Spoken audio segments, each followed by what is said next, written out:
Historical transitions in Buddhist art, Ajanta Cave.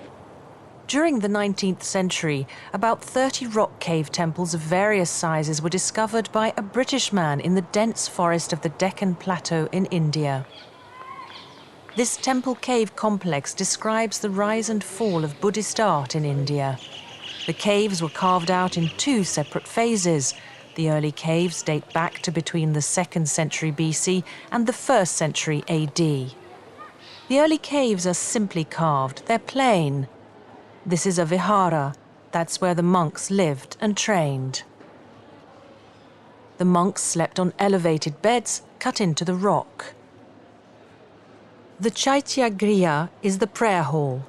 The object of worship here is a stupa, which is held to contain Buddha's remains. The art of sculpting Buddhist statues did not exist at that time. People worshipped the stupa instead.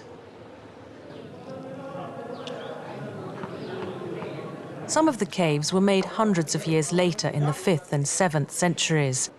They were very different in style from the earlier caves. A statue of Buddha was carved in front of this stupa.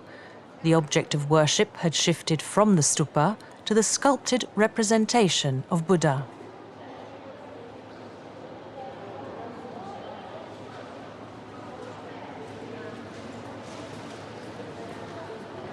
This statue of Buddha is 7.3 meters long, including the base.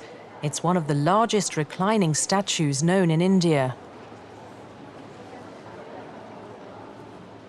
Donations from wealthy patrons helped in the development of Buddhist art in the rock temples, such as this wall painting which depicts the former life of Buddha.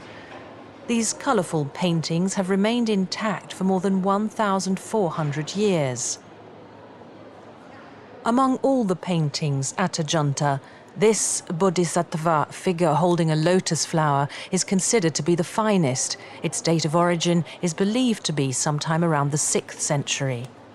The body was depicted with graceful curves.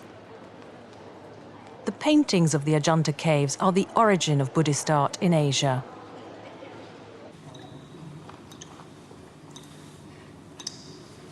It's believed that this was the last cave carved out at the Ajanta site during the 7th century. However, it was never finished. As Hinduism gained ground in India, Buddhism went into decline. The Ajanta caves were abandoned and quite forgotten for a long time, and the forest kept them secret for more than 1,000 years.